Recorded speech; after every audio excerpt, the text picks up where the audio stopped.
From the Illinois State Capitol Rotunda, Capitol Bureau Chief Mark Maxwell is asking the tough questions. This is Capitol Connection. Welcome to Capitol Connection. I'm Mark Maxwell reporting from the Illinois State House on this Sunday, February 16. Illinois elects its preferred presidential nominee 1 month from tomorrow. The Democrats will be casting their ballots on Tuesday, March 17. And the race for president is heating up as Vermont Senator Bernie Sanders appears to be an early frontrunner. He escaped New Hampshire with a narrow win there and had the most overall votes in the Iowa caucuses, racking up 2 early presidential primary victories. He hopes to continue his momentum, but could he do it here? He faces not a straight path to the White House, but more of a staggered gauntlet, if you will, as 2 latecomer billionaires stand between him and the nomination. Tom Steyer, of course, already in the race, and more lately, former New York City Mayor Michael Bloomberg, who skipped Iowa and New Hampshire, South Carolina, and Nevada. Instead, he's jumping straight into the Super Tuesday fight, unleashing a massive ad buy, buying up space on broadcasts, in print, online, even having advertisements in memes on social media. And he's building out an army of campaign workers that includes an office space here in Springfield, of all places. Joining us now is Tim O'Brien, a senior advisor with the Bloomberg campaign from their headquarters in New York. Tim, it's good to have you with us. It's great to be on, Mark. Tim, this primary race is shaping up unlike anything we've ever really seen before. Usually by now, we see the field start to winnow as viable candidates, even some of the top names, start to drop out or feel pressure to drop out. But in this case, we're seeing big names get into the race, namely Mike Bloomberg, whose campaign you're working for. His addition, his entrance into the race has political analysts across the country saying things like, printed in The Atlantic, quote, a long, drawn-out fight is more likely than ever for the Democrats. How does a long, protracted battle help Democrats come November? Our view of this is that we're not late to this campaign. We're in 45 states and territories. We have 2,000 people on the ground. By the time all the other candidates come out of these first 4 primary states, we're going to be waiting for them with infrastructure and political relationships we've already been building for quite some time. There's clearly a divide in the party between the liberal wing and the more moderate wing. But I think net, voters are looking for a candidate who can unify most of the constituencies in the party and immediately take on Donald Trump. There is no one better suited to that role than Mike Bloomberg. He has more governing experience than anyone else campaigning, and he's got a strong sense of purpose and the organizational ability to cut through this confusion and beat Donald Trump in November. Not that long ago, Joe Biden was a front-runner in most polls nationwide and in top states, but he's on the ropes lately, finishing 4th in Iowa and then 5th in New Hampshire. He's really banking heavily on minority voters in South Carolina and perhaps in Nevada to really come to his aid, come to his rescue here and save him. This is a defining moment for the Biden campaign, and his rapid decline does seem to help Bloomberg in the polls more than perhaps any other candidate. So I wonder, is South Carolina Joe Biden's last stand? If he doesn't win there or finish in the top 2 perhaps, should he drop out? Well, we really admire Joe Biden. We think he's an incredibly dedicated public servant who's had a long, illustrious history in the legislature, but clearly voters aren't rallying behind him. And I think we've seen a lot of gravity move towards our campaign. I think it's going to be up to Vice President Biden to decide what's the best outcome for him. And we can't really address that directly. But I think there's no question that people who want to see Donald Trump beaten, feel at sea with other choices, are coalescing around Mike Bloomberg now. Biden's director of African-American engagement emailed an audio clip of Mike Bloomberg describing stop and frisk policy in New York in rather callous terms in recent days. He later said he didn't do that as a campaign surrogate, really just on his own. But then Biden surrogates went on cable and really piled on. So too did President Trump. Let's take a listen to that audio. 95% of your murderers and murder victims fit one MO. You can just take the description, Xerox it, and pass it out to all the cops. They are male, minority, people say, oh my God, you are arresting kids for marijuana that are all minorities. Yes, that's true. Why? Because we put all the cops in the minority neighborhoods. Yes, that's true. Why do we do it? Because that's where all the crime is. And the way you get the guns out of the kids' hands is to throw them against the wall and frisk them. All right, so there are those remarks. I understand Mayor Bloomberg has apologized for the stop and frisk policy. He said he no longer supports that. But how can his candidacy excite the black voter base, a key constituency of Democrats in a primary? How can he excite that base to back his campaign with that kind of audio out there? Well, there's a very clear answer to that, which is the polls. Mike Bloomberg now is polling in second. Mike Bloomberg now is polling in second place with African American voters, according to a number of recent polls. I think those voters understand the totality of his record as mayor. He wasn't simply about stop and frisk. Stop and frisk was wrong. Mike made a mistake. He will continue to apologize for it, and he will spend his public career proving to voters of color that he cares about policies that empower him, just as he did when he was mayor. I understand it's important to the Biden campaign to throw Hail Mary passes at this point to try to sow division with other candidates. We're not going to go there. We're focused tightly on Donald Trump and beating Donald Trump, and it's clear that voters and everyone else in the Democratic field recognizes now that Mike Bloomberg's the person best suited to do that. All right, but I do want to single in on this just a little bit more closely, because it's not just that he's now apologized for formally supporting what he calls a bad idea, but it was the content of his argument. It's almost as if he dismissed entirely the way we measure crime data, the way we measure for and evaluate whether or not discrimination is occurring. Does Mike Bloomberg believe that people of color face discrimination from law enforcement? Let me remind you, in 2006, Sean Bell was gunned down in a hail of bullets in New York City the day before his wedding, a young man of color.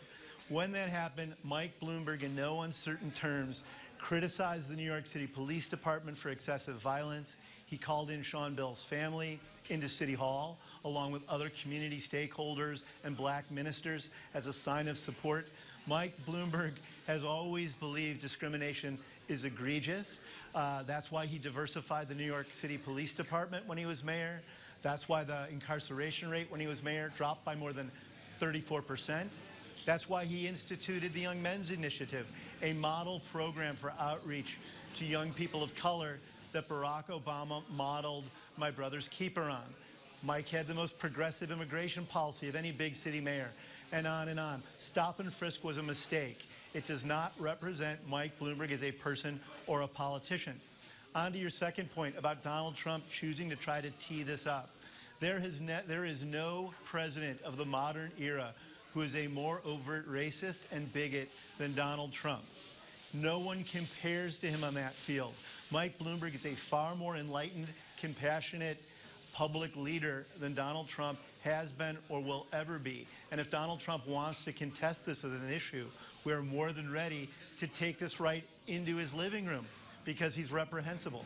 Can Mike Bloomberg excite Bernie's base? Can he appeal to the progressive movement in this primary race? We will speak to Bernie's base.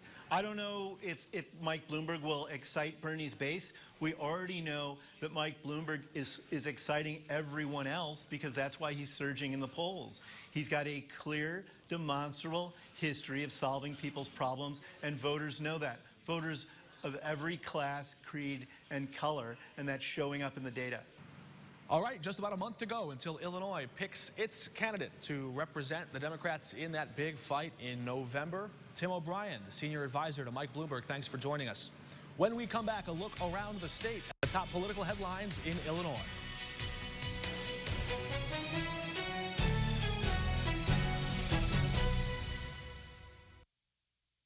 Stay connected to the Capitol all week. Follow us on Twitter at CapConnectIL, or watch reports from our Capitol team on WCIA 3. You can also find us on Facebook or WCIA.com.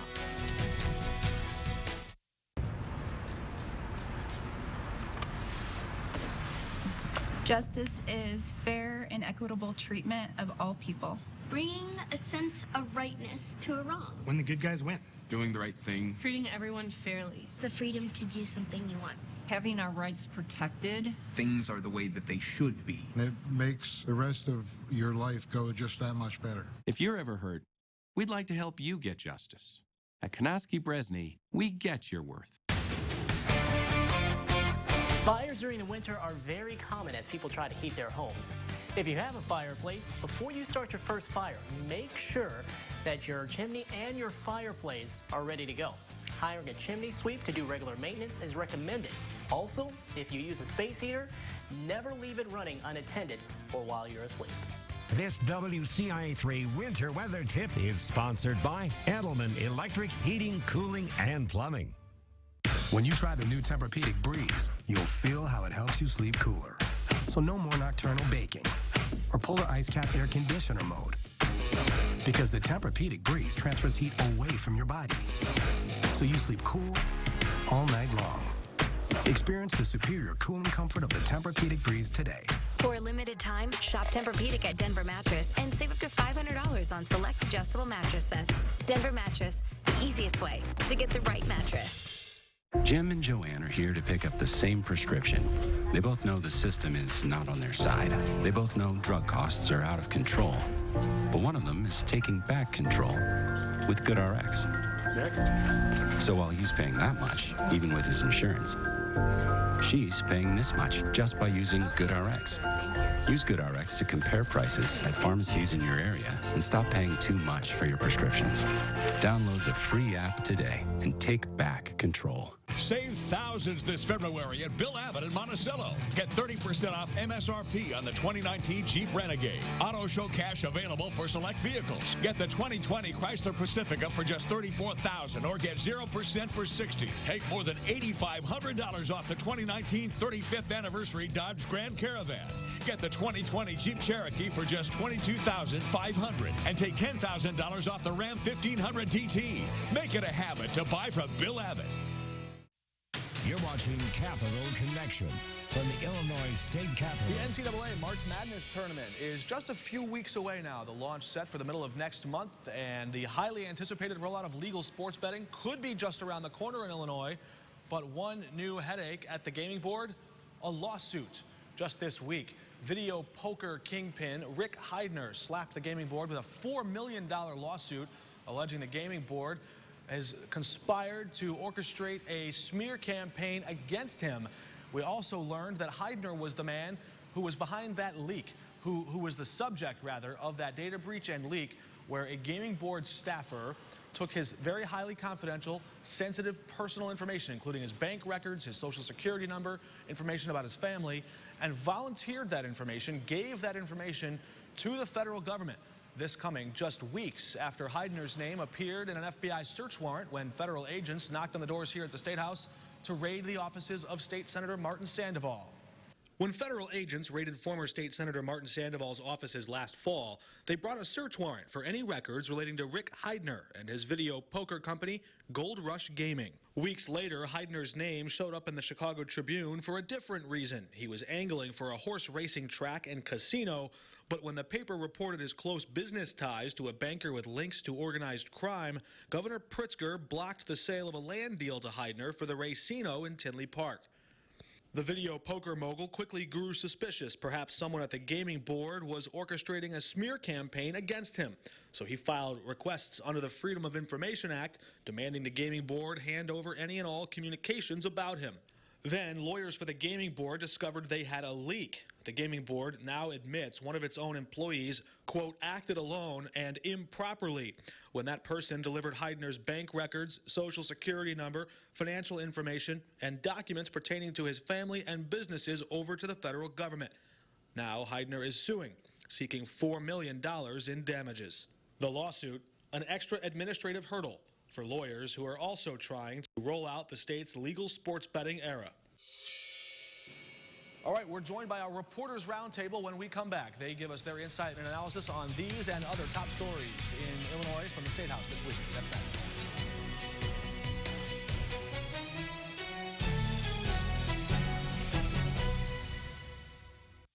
Stay connected to the Capitol all week. Follow us on Twitter at CapConnectIL or watch reports from our Capitol team on WCIA3. You can also find us on Facebook or WCIA.com.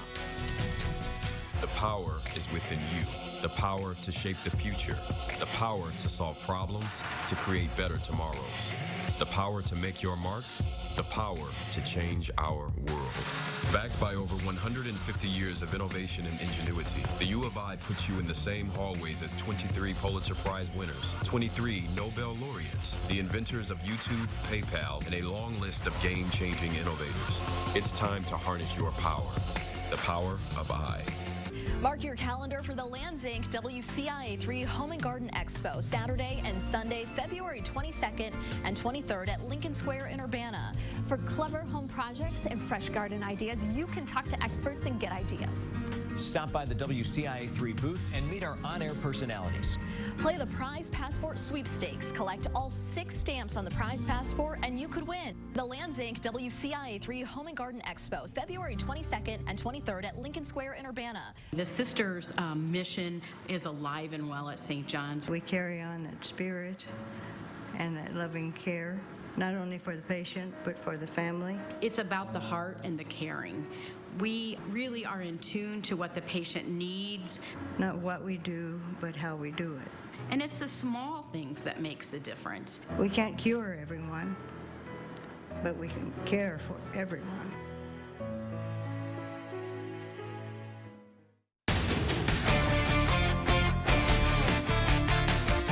Did you know you could be breaking the law this winter if you don't clean the snow and ice off your windshield? Sounds like a no-brainer, right? But many people don't take the time to clean their windshield or their windows to allow for proper visibility while driving. And while you're at it, please say it's a good idea to go ahead and clean both your headlights and your license plate. This WCIA3 winter weather tip is sponsored by Ashley Home Store. My experiences working with Beltone and Jennifer now, it's been about 12, 13 years. I chose Beltone because my father-in-law years ago worked with Beltone for years. Actually, he worked with Jennifer's dad at Beltone, and I chose Beltone because of his past experiences.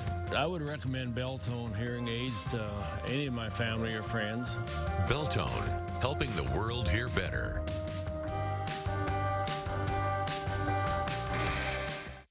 You're watching Capital Connection from the Illinois State Capitol.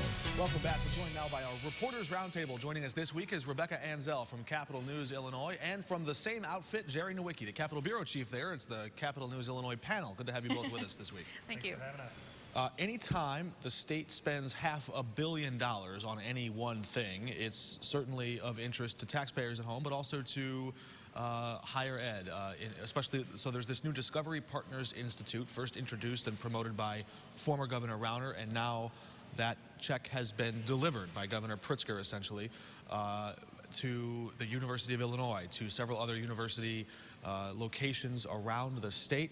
Jerry, you covered this earlier this week when Governor Pritzker and Mayor Lightfoot in Chicago talked about that centric hub there they're going to have at the Chicago location. But there's sort of a lot of money going around. Help us understand what exactly is this Discovery Partners Institute, and what does it mean for the university presence in Illinois? Right, so it's a public-private partnership for innovation and technology and what seems like it's going to be a wide-ranging number of fields. And there will be, the DPI will be the center one in Chicago, and then there will be 14 other hubs in various parts of the state: Peoria, Rockford, places with public universities. And some of those different hubs take on different shape, or they'll take on different challenges. Like in Peoria, they have the health and wellness with medicine. Right. So the Chicago hub will get $235 million of the $500 million expenditure from the General Revenue Fund, which I found kind of interesting. It's money going to buildings, but it's not coming from the capital infrastructure plan. It's general revenue. So it's just the big pot of money. That's the big taxpayer pot of money that goes to state spends out of that. And like you said, it was reauthorized by Governor Pritzker, something Governor Rauner had promised, but there wasn't enough private fundraising to match it to get it to go through. But supposedly the U of I has $230 million they're matching for it now. That's in addition to the $500 million? Not or it helps to make up the total?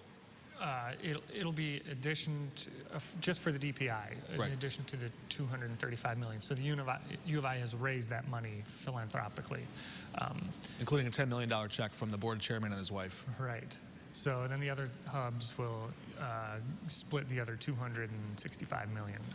And that's an interesting thing, Rebecca, because Governor Pritzker has talked a lot about the importance of higher ed in Illinois.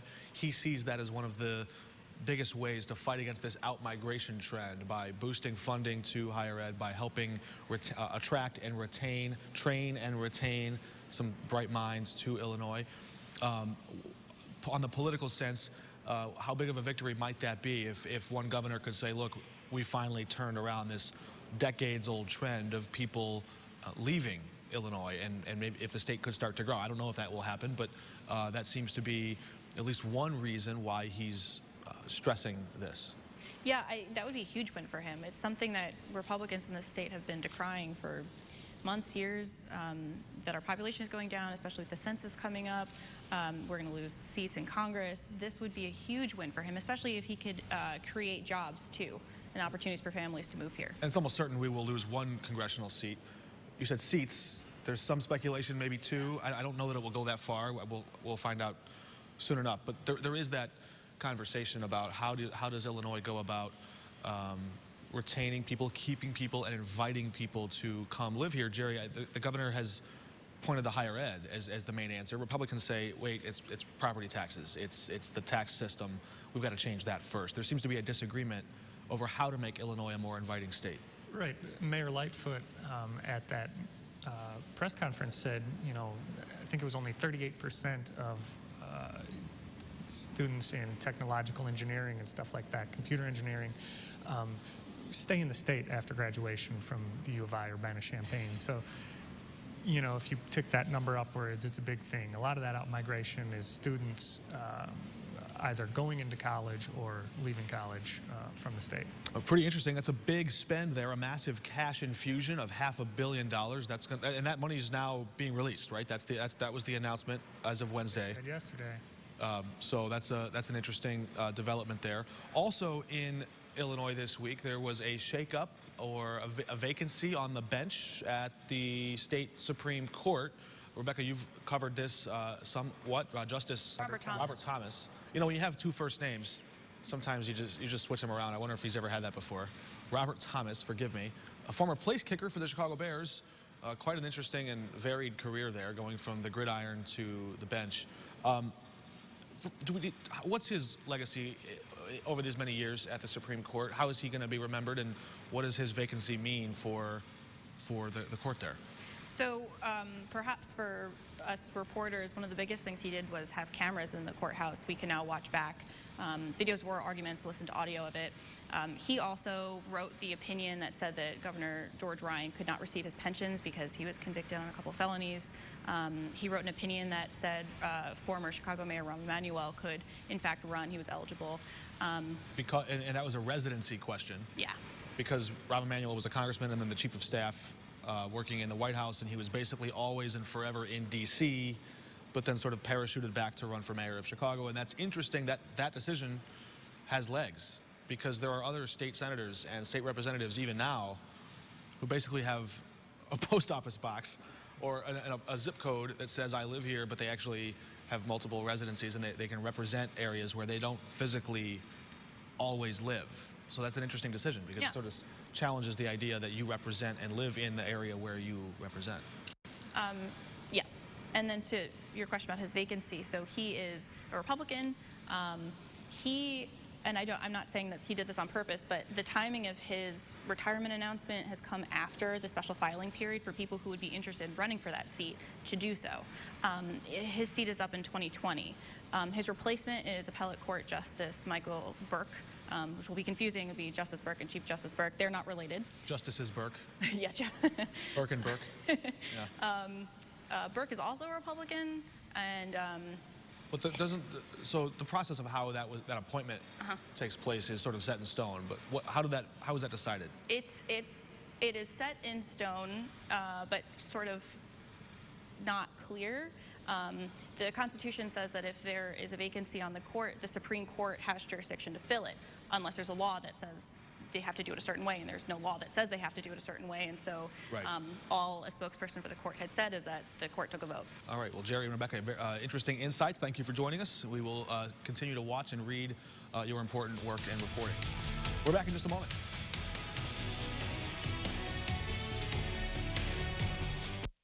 Stay connected to the Capitol all week. Follow us on Twitter at CapConnectIL or watch reports from our Capitol team on WCIA3. You can also find us on Facebook or WCIA.com.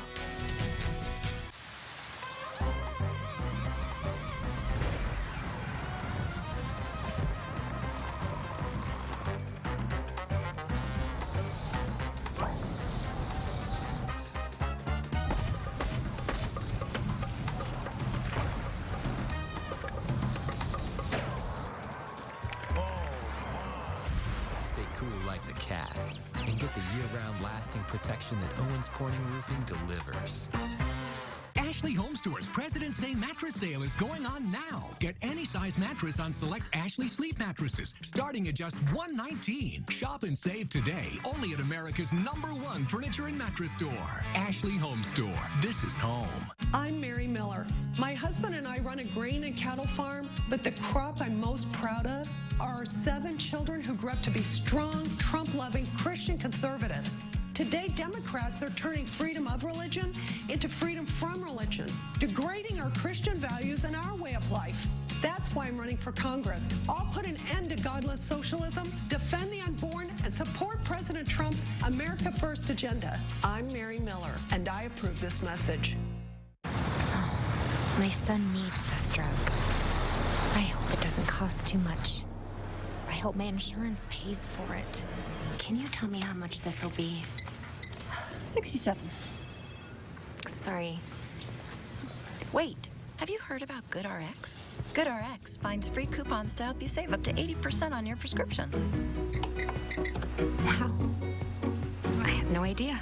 GoodRx. Stop paying too much for your prescriptions. The Viewers Club is on the News at 9 on X49. Every weekday, you'll have a chance to win $100. Watch for your Viewers Club card number. If you see your number, claim your prize. Watch the News at 9 on X49 to win. That does it for us this week from the State House in Springfield. Thank you for joining us. We hope you'll be right back here with us again at the same time next week when Congressman Darren LaHood joins us as one of our guests. Until then, have a great week. For Capitol Connection, I'm Mark Maxwell.